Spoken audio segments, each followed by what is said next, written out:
UFC 308 is upon us this weekend. What a time to come back to YouTube. I haven't made a video in a while, but it's such a good card with so many fights that I'm really passionate about. I felt like I have to make a prediction video. So let's get started. I'm going to talk about 3 fights today. The feature fight between Magomed Ankalaev and Aleksandar Rakic, the co-main event with Khamzat, Chimaev, and Robert Whittaker, and lastly, the highly anticipated main event with Ilia, Topuria, and Max Holloway. Starting off with the feature fight.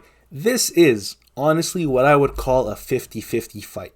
Like, I'm very torn between the two fighters, and honestly, I would not be surprised to see either of them win. I'm not really 100% certain on this prediction, but I am going with Aleksandar Rakic, and that is, sorry, I messed up his last name, Rakic, and that is because of 2 reasons. That's 4, because of 2 reasons. Number 1, leg kicks, okay? And I know everyone's already saying this, but against Jan Blachowicz, a big part of Magomed Ankalaev's game was exposed, and that is his terrible defense to leg kicks. Like, he just doesn't know how to check them, I guess, right? He looked like he didn't know what he was doing. He was hopping around. His legs were gone 3 rounds into the fight, okay? Rakic has some good leg kicks. He had Yuri stumbling in like 1 or 2 rounds, okay? I think that's going to be a big deal in this fight. Ankalaev has that wide boxing stance, and the leg kicks, you're very susceptible to them when you got your legs all wide like that. You can't check them effectively. So that's a reason that I'm leaning towards Rakic. And another reason is he is the underdog. So if there's a big favorite and a big underdog in a fight that I think is dead even, I'm going to lean towards the underdog. Okay, and that's not an excuse like, oh, I just picked him because he was the underdog. No, I also think that he has good power. I don't think Ankalaev's a great grappler. I don't even think that's going to be a factor in this fight. Ankalaev has good boxing. He's got good counters. He has good, power. I think he could flatline Rakic, but I can also see it happening the other way around, where not necessarily a Rakic KO. That's not where I'm leading, but I'm leaning towards kind of Rakic just landing the better shots for 3 rounds. I don't really see a flatline KO per se, but that could happen. This is a very dead even fight. So that's my pick. I'm going to go with Aleksandar Rakic by decision. I think his kicks are good. His striking is good. He was piecing up Yuri, and I picked him to beat Yuri, and obviously I was wrong. But I always mention this when I talk about that fight. I don't think it was a bad pick, and I don't regret it at all, right? Yuri only won because, he used some magic or something. He accused Alex of using magic or whatever. Yuri pulled something out of the bag and just survived. Does Ankalaev have that in him? Can he just pull something out of the bag and survive? If Rakic has given him that onslaught of leg kicks, boxing combos, he was landing so clean on Yuri. Pereira's power might just be different to be able to KO Yuri like that 2 times, but Rakic was landing clean on this guy, and he was stumbling, he was being hurt, but he survived, right? So, and I don't think that's a testament to Rakic having no power.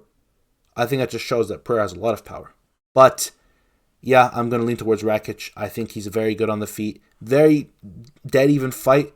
I'm going to pick Rakic. Let's move on now to the co-main event. Robert Whittaker versus Khamzat Chimaev. Now, I see a lot of people picking Whittaker, right? I know the stats. I'm pretty sure the stats say most of the bettors are picking Khamzat. He is the favorite in this fight. So I'm not saying that like everyone's doubting Khamzat. But a good amount of people are doubting Khamzat, and that's understandable. He's had compromises with his immune system. He looked bad against Usman. I'm not going to sugarcoat that. Like, he did not look great.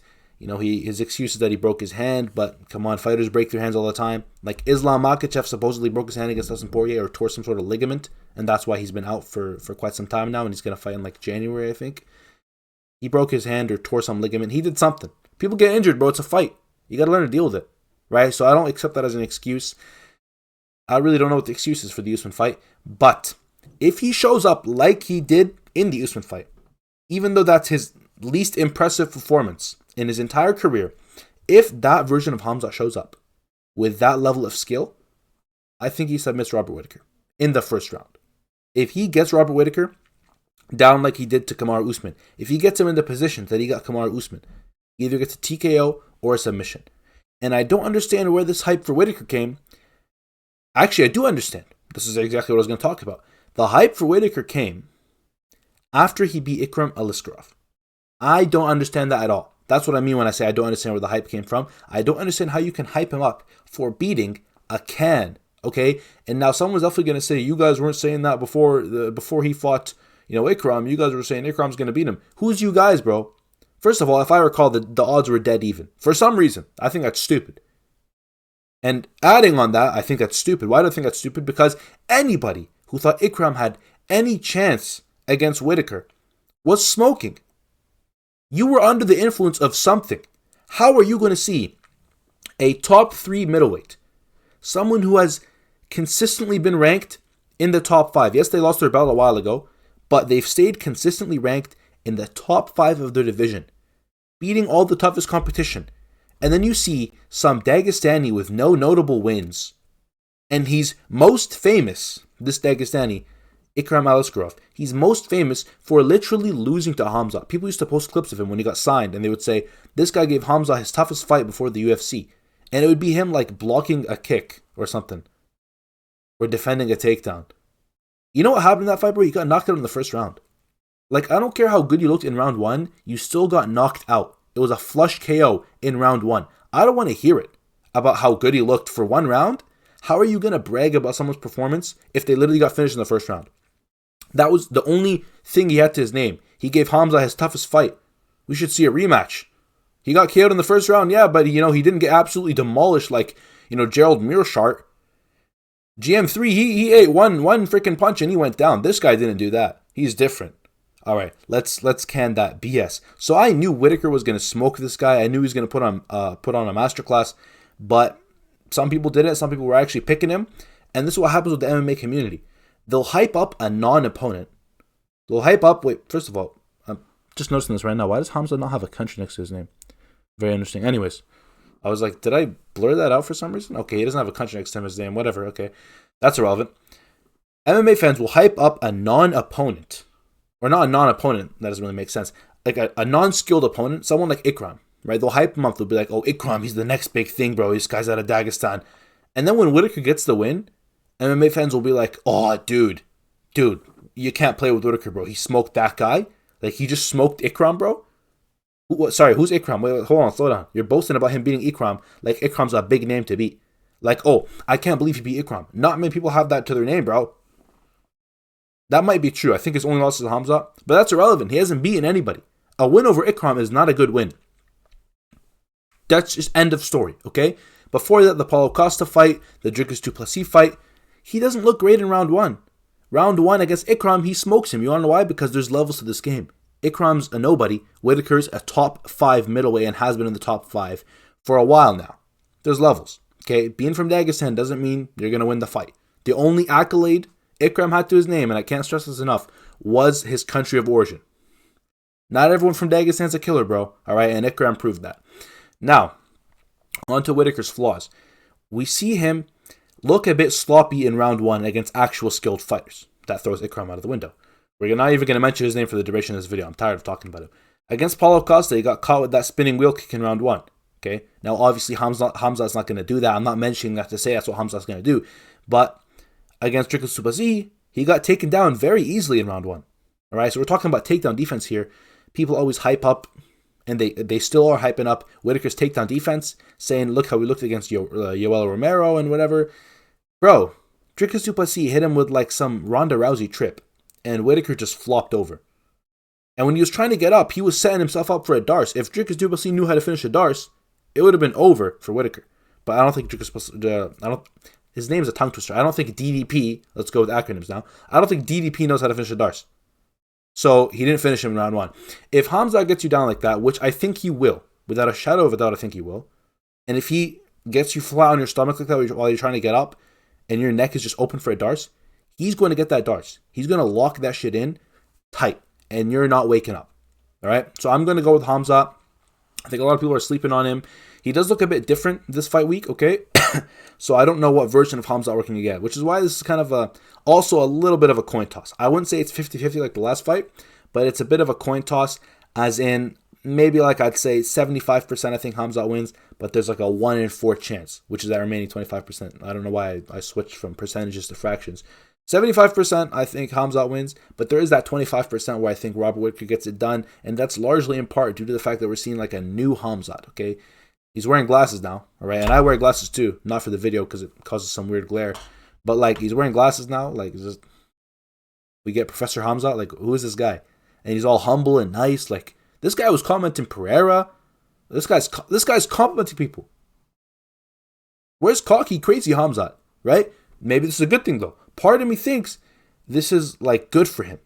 Maybe this is going to be the best version of Khamzat ever. Like, the Khamzat before, who was good, but his only downside was, like, his cardio, and he fights like an idiot sometimes. Maybe this is just, like, the next level. Maybe this is the best Khamzat we will ever see. But we have to find out, right? So there's a bit of uncertainty. He hasn't fought in a year. All that stuff is up in the air.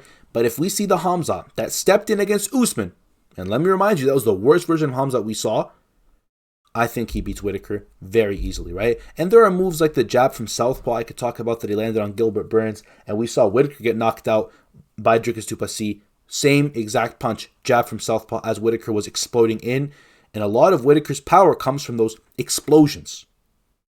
He explodes in with, the 1-2 head kick, all of his combos, very fast. But is he going to do that against Chimaev? Is he going to be, as explosive? I don't think so, because Chimaev can change levels very easily on him. Very quickly, boom, takedown. And then it's over for Whittaker. I think the moment Chimaev gets him on the ground, the fight will be close to over. I don't see Whittaker as a guy who's going to defend the submissions well. I don't see him surviving if Chimaev gets him down. That's the big question in the air. Can Chimaev get him down and finish him? I think if he gets him down, then it's a 90% chance he finishes him. And I think there's a 100% chance that he does get him down, especially in round 1, with Khamzat's aggressiveness. So that answers the questions now. So there's question 1, will he be able to take him down? Question 2, will he be able to submit him or finish him? I think there's a 100% chance he gets him down in round 1. Not a doubt in my mind. And there's like a 90% chance in my mind that in that same round, he will submit him. And I know I just said like it was like 75-25 in terms of my confidence. So I'm just kind of contradicting myself with these numbers. But I'm just kind of throwing them out there so you can kind of understand where I'm coming from here. I think Khamzat's going to be trouble for Whittaker. And I think this is the perfect fight for Khamzat to really bounce back and get his hype back. Because he's lost it all. Almost all of it. Although he still has a lot of followers.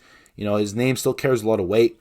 Everyone's obviously excited for this fight, but he's lost a bit of that aura. And he hasn't really helped himself in this fight week being all nice. But it's a good, turn of events. A lot of the fans are kind of warming up to him because you can't be all cocky if you're not fighting. A lot of people were getting sick of him, and now I'm kind of going a bit off topic from the fight, but I'm just talking about Khamzat himself as a fighter. A lot of people were getting sick of him because he'd be talking trash, but he wouldn't be fighting at all. Like, okay, you've been out for a year, bro, and you're saying see you soon to about every single person who wins a fight, bro. Like, shut up. We're getting sick of it, right? But now he's being nice and humble. I think he realizes, like, I can't do this shit until I actually get a win, which is good, right? After he smokes Whittaker come Saturday, I think he gets a lot of his hype back. He can call out Dricus du Plessis, talk his shit on the mic, and I think it's going to be the perfect fight for him to come back to and gain all of his aura, gain all of his hype, whatever you want to say. He's going to gain it all back. It's going to be prime Khamzat, but better, because Whittaker will be his best win in his career. And he'll probably get a title shot next year, and I'm looking forward to it. Anyways, let's move on now to the main event. Finally, we have the main event, Ilia Topuria versus Max Holloway. I'm going with Ilia Topuria. I think Ilia Topuria is a lot better than people give him credit for. Okay, and I know he's the favorite to win this fight, but what I see on social media is people kind of downplaying his skill set. Everyone kind of, on Instagram at least, it seems kind of unanimous that people really believe in Max for this fight. And it's the same for even the co-main event, right? Khamzat's the favorite, but a lot of people believe in Whittaker to fraud check Khamzat. That's what I see on Instagram at least. Maybe Instagram's not the best source, not the best sample size, whatever, right? But that's just what I'm seeing. I think Topuria is a very good boxer, right? We've seen him flatline KO people. He hits people and it's like their soul leaves their body. Do I think he's going to knock out Max though? I'm not certain. When you add in the fact that Max just fought at 155 and he bulked up for 155 and he looked like an actual 155er, and now he's cutting back down to featherweight, he's going to be a bit more dehydrated than usual, and you can see that at the press conference. At the press conference, he looked tired. It looked like his eyes were coming out of his skull a little bit. It was a bad weight cut, right? Or it's not, no, it was because it's not over yet, but he's definitely going through a bad weight cut right now. This might be a KO'able Max Holloway. This Max Holloway is definitely going to get dropped I think at the least he's going to drop Max. But then, now that I'm thinking about it, if he drops him, I can see him, with his grappling, holding him down and just landing shot after shot after shot, and then Holloway just maybe gets TKO'd. That, honestly, that's my prediction. Boom. I was coming into this video planning to say Ilia Topuria is going to win a decision, right? I'm going with TKO now. But the only contingency is, what if he drops him and it's near the end of the round and he can't land enough shots to put him away and the round ends, and then Max Holloway is back to his feet on the next round. Even then, I still think a Max Holloway who's going to have to deal with being dropped and eating shots on the ground. He's never dealt with that before, ever, right? Getting dropped and then sat on his ass, and then Topuria holds him down and lands more bombs. I think Topuria is going to TKO Max Holloway. That's just what my gut's telling me. My gut's also telling me it's time to eat because I'm starving right now, but that's a different conversation I'm going to have. Anyways, back to the fight. Ilia Topuria, very good boxing, and like I just mentioned right now, very, very good grappling. If things are ever not going well for Ilia on the feet, although I don't think that's going to be the case. I don't think that's ever going to be the case. I think Ilia is a very good boxer, and I think he will definitely be pieced up a little bit by Holloway because Holloway is more of a volume guy. Sorry, excuse me. So there will be times where Holloway is kind of teeing off on him. Not teeing off, but like landing shots. Landing shot after shot after shot. Like landing a jab, landing a kick, landing a 1-2. And he's going to be looking good. And the Holloway fans are going to be like, oh, you see this? Look at this. Look at this. He's back. He's back. He's won the belt and new. But then Ilya's going to just time a counter. Probably the right overhand that we always see. He's going to time something that's maybe not going to drop Max right away, but definitely going to give him a bit of a reality check. Like, oh, shit, I just got hit with that. He's going to stumble backwards like we see him do sometimes. I think he's going to get hurt. And those power punches, right? Those counters that Ilia lands. Sorry, dehydrated right now. I've been talking a lot. Those power punches that Ilia lands are going to win him those rounds. When we're scoring these fights off of damage.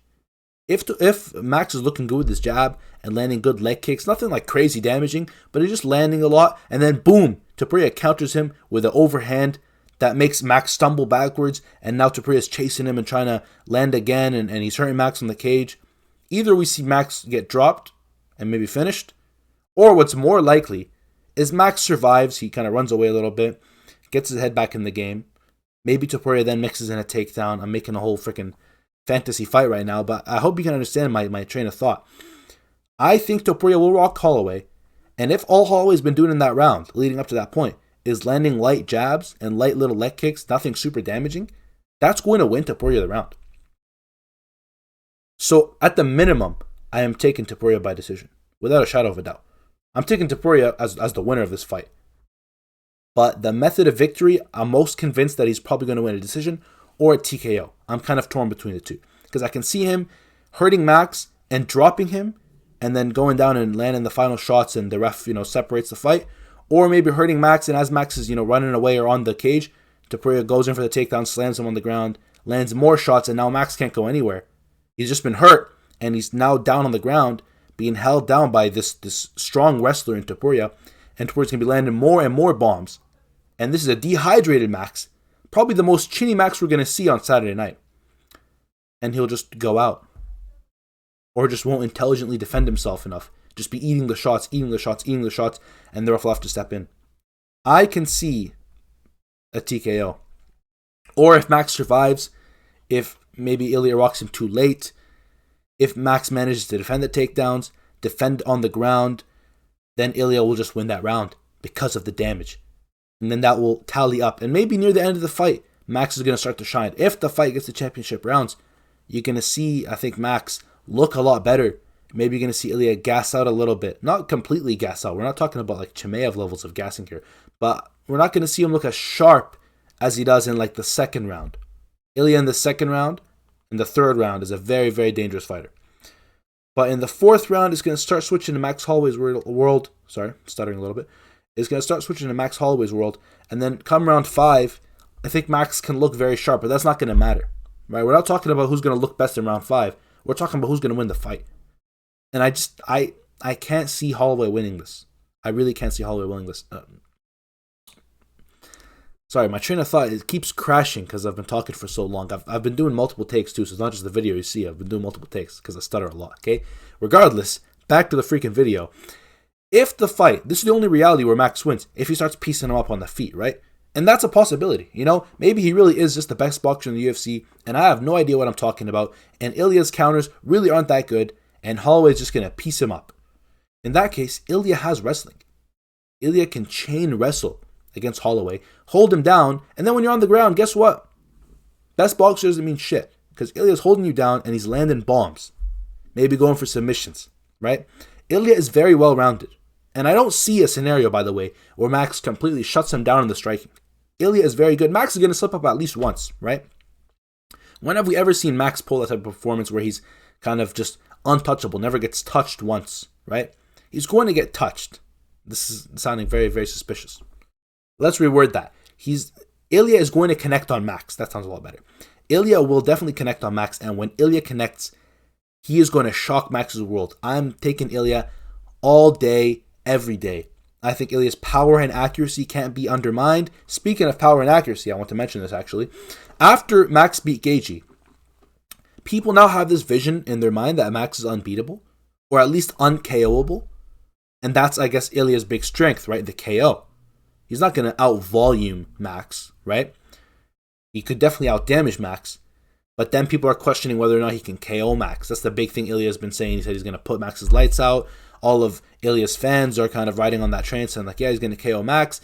But then the Max fans are like, no, dude, he beat Gaethje, bro. Everyone was saying that about Gaethje. Let me shut that down for a second. I hate when people say this online, talking about everyone said that Gaethje was going to knock him out, and now after Holloway beat Gaethje, Max is never going to be knocked out. He's never going to be hurt on the feet. That's not true, bro. I picked Holloway to beat Gaethje. I didn't believe in Gaethje's power. I didn't believe that Gaethje's, sluggish kind of... I'm not trying to diss Gaethje. He's a good fighter, right? But he's kind of fights like ducking his head down in awkward positions, just swinging for the bleachers.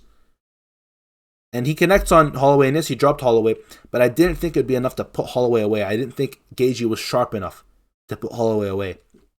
I think Topuria is that guy, though. He is definitely sharp enough to connect on Holloway and at least put him down. And put him down for long enough to go and hold him and land some follow-up shots. Gaethje put him down on his ass for like 0.5 seconds, and Holloway was right back up. I don't think that's going to happen with Topuria. I think Topuria is a lot sharper. And Topuria is a lot more defensively sound. Gaethje kind of defends like an idiot. Like he's kind of like he sometimes his hands will be down a little bit, and he ducks into kicks a lot. He broke his nose in round 1, and everyone kind of calls that a fluke. I will compliment Max here. That wasn't a fluke. That wasn't like, oh, imagine he didn't break his nose in round 1. The fight would have been different. Gaethje ducks into kicks, bro. That's his fault, right? He always does this. He ducks into kicks, right? He ducked down and ate a spinning back kick to the face. That was perfectly timed by Max. And that's just a flaw Gaethje has. Watch any fight with Justin Gaethje where he's going up against a guy that kicks a lot, and you're going to see he ducks into the kicks a lot. He almost turns a body kick into a head kick. You can watch the fight with Poirier. Although he knocked him out. I'm talking about the second fight. Although Poirier got knocked out in that second fight, in the first round, Gaethje's like ducking into body kicks and almost turning them into head kicks because of how he defends against them. Like, it's really stupid. Gaethje's defense is not great. He's just, really powerful, right? And but Gaethje's not really a KO guy. That's the thing. Like, Gaethje fought Fiziev, and he never put Fiziev on his ass. He just made his face really bloody. He knocked down Chandler, sure, and he knocked out Poirier with a head kick. But before that, he knocked down Oliveira. I'm not really helping my case here. I've realized that now. But he doesn't have one and you're out power. At least we haven't seen that in a while. In terms of just fists, we haven't seen him land a punch and you're just done. We've seen that, before he started fighting for titles. In the last 5 years, that hasn't happened. He's knocked people down with one punch, but they've gotten back up. They've kind of still been there. Ilia has paralyzed people, and he just paralyzed Volk with a punch. Left Volk on the ground almost soulless. That's the power Ilia has. And he has the timing and the accuracy. That's a big part of it. So I'm going to go with Ilia. I've been talking about this main event for a while now, but I hope you can understand my pick. I might make a separate video altogether talking about why I like Ilia and why I want him to win. I think he's the best for the company. If Holloway wins, all the fans will be happy, sure. But in terms of future fights that can be made, I think Ilia is one of the best champions we have right now. I think he's a very exciting fighter, very good on the mic. A lot of people shit on him for being, overconfident or whatever. I think that's very stupid. I think we need champs like Ilia who are going to sell their fights and talk shit and make the press conferences interesting. We need someone like that. So props to Ilia, and I want to see him win, and I want to see him take the UFC to Spain, fight whoever he's going to fight next, if it's Diego Lopez, if it's the Volkanovski rematch. I want to see him around in the UFC. He's a great fighter, a great personality. I don't understand why people shit on him. I want to see him win. But this pick is not based off of who I want to win. It's based off of who I think will win. And I don't see Max Holloway winning this one. That's all, guys. Like and subscribe. I know I haven't made a video in a while, but if you follow my Instagram, I post about UFC like almost every day. Okay, I'm going to put it on the screen right here. I post about UFC all the time. So even if I'm not making videos, you can still see what I have to say about UFC and shit. I'm going to put it on the screen right here, and I'll try to post more now that the UFC is starting to kick off. Like these last 3 pay-per-views are pretty exciting. I'm excited about all of them, right? So I'll have a lot to say, and I'll make a lot more videos. Thank you guys for watching. I'll see you guys next time.